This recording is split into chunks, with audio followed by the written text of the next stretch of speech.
Assalamualaikum warahmatullahi wabarakatuh. Waalaikumsalam warahmatullahi wabarakatuh. Baik, sebelum kita mulai pelajaran, kita berdoa terlebih dahulu dengan doa Bismillah. Berdoa dimulai. Bismillahirrahmanirrahim. Rabbi sholli sholli wa yassir li amri wahlul 'uqdatam min lisani yafqahu qawli. Amin ya rabbal alamin. Ketemu lagi dengan saya ya. Saya di sini mengulang materi yang kemarin sudah saya sampaikan tentang akidah Islam. Sebelum saya mulai pelajaran, saya ingin tahu apakah masih ingat siswa di sini tentang akidah Islam. Akidah Islam itu ada 3. Apaan? Disebut apa? Lupa Ustaz. Sohimi, ada berapa akidah Islam? Lupa Ustaz. Ada 3. Yang pertama iman, Islam, ihsan. Itu akidah. Itu termasuk pokok dari akidah Islam. Oh iya Ustaz. Oke, biar tidak lupa saya tuliskan dia.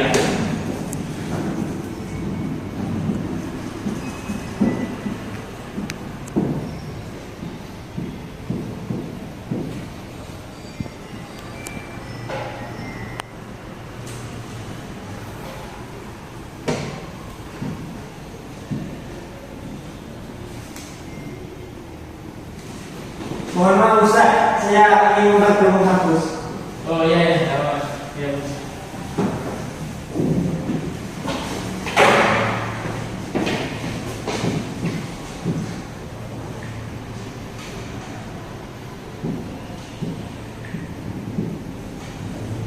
Ini adalah pokok ajaran dari akidah Islam.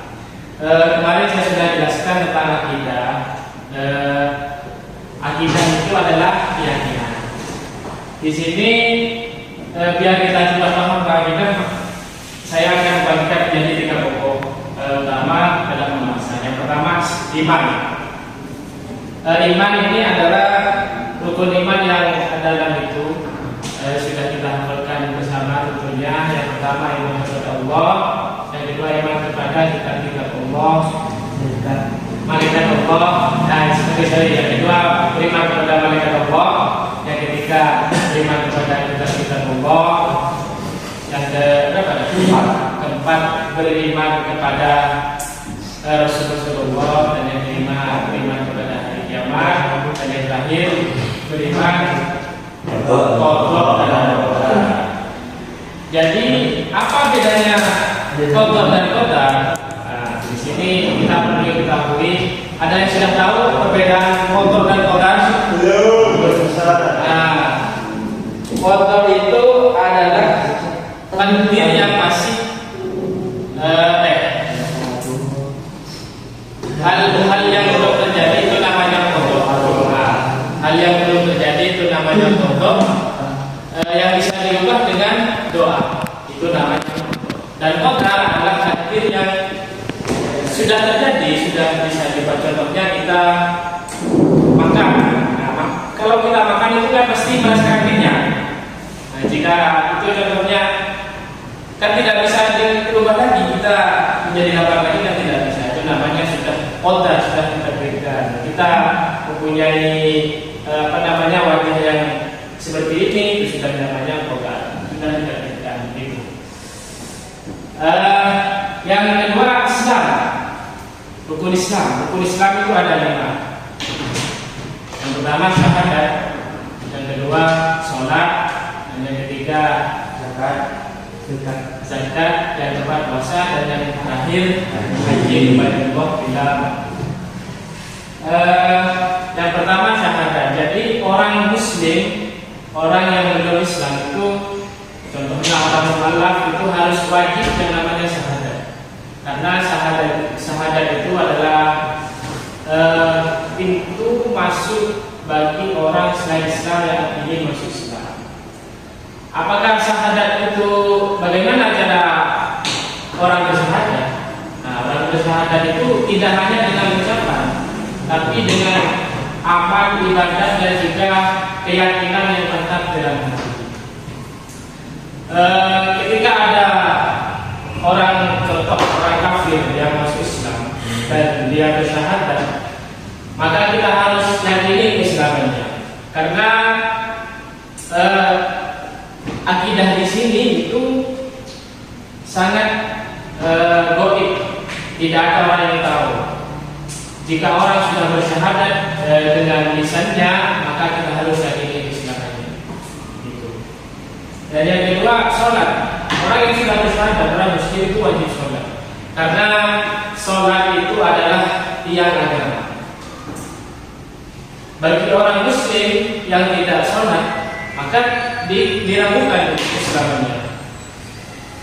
Jika orang tidak sholat, maka tiangnya akan roboh, karena sholat itu lima rukun. Dan yang ketiga adalah zakat. Zakat di sini ada dua, ada yang namanya zakat mal, yaitu zakat harta. Jika harta sudah mencapai nisabnya itu harus dizakati. Dan yang kedua adalah zakat fitrah, yaitu zakat diri kita sendiri untuk menyucikan diri kita. Dan yang keempat adalah puasa di bulan Ramadan. Dan yang kelima haji ke Mekah Madinah bila. Dan yang terakhir adalah ihsan. Apa itu ihsan? Baik, berbuat baik. Ihsan itu berbuat baik. Bagaimana cara berbuat baiknya? Cara berbuat baik di sini seakan-akan kita berbuat baik itu dilihat oleh Allah Subhanahu wa taala. Contohnya dalam sholat. Di dalam sholat itu kita akan menghadap Allah Subhanahu wa taala. Tapi kita sebagai manusia yang banyak dosa, maka penglihatan kita terdapat tirai ketika melihat Allah, tidak bisa melihat Allah langsung. Maka bagaimana cara kita melihat Allah? Maka kita harus yakini bahwa kita sholat itu dilihat oleh Allah Subhanahu wa taala. Mungkin hanya ini penjelasan dari Ustaz. Kurang lebihnya mohon maaf yang sebesar-besarnya. Mungkin ada yang ditanyakan tentang ini? Ada. Saya akhiri. Sebelum saya akhiri, kita baca doa terlebih dahulu. Baca al-Nasrih satu kali. Bismillahirrahmanirrahim.